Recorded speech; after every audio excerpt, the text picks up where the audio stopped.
Zee 24 तास एक पाऊल पुढे। दुसरीकडे मराठवाड्याची जीवनदायिनी असलेल्या जायकवाडी धरणातील पाणी साठाही आता संपत चाललाय।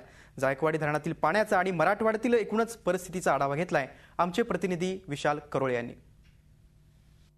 मराठवाड्याची जीवनदायिनी असणारं, मराठवाड्याला अक्षय पाणी पुरवठा करणारं हे आहे जायकवाडी धरण। मात्र हे धरण सध्या संकटात आहे। या धरणाची पाणी साठ्याची क्षमता ही 102 TMC इतकी अजस्त्र आहे। मात्र यावर्षी मराठवाड्यात भीषण दुष्काळ पडला आणि या दुष्काळानं जायकवाडी धरणातील पाणी साठा सुद्धा संपत आला।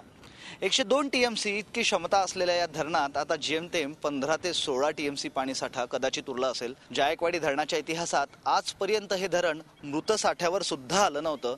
मात्र यावर्षी मृत साठ्याच्या सुद्धा 1 मीटर हा पाणी साठा खाली गेलाय। म्हणजे या धरणात आता नक्की किती पाणी आहे आणि किती गाळ आहे हे या धरणाचे अधिकारी सुद्धा सांगू शकत नाही।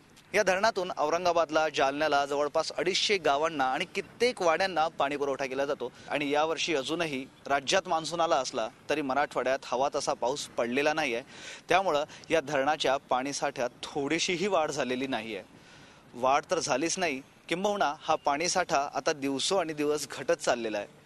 अधिकारी म्हणतायत की हा पाणीसाठा 31 ऑगस्ट पर्यंत पुरेल। मात्र सध्याचं चित्र पाहता खरंच हा पाणीसाठा 31 ऑगस्ट पर्यंत पुरेल का यात शंका आहे। पाऊस मोठा आला तरच हे धरण भरेल आणि तरच मराठवाडा सुजलाम सुफलाम होऊ शकेल। व्हिडिओ जर्नलिस्ट मोहम्मद तौकीबसह मी विशाल करोळे, झी मीडिया, औरंगाबाद।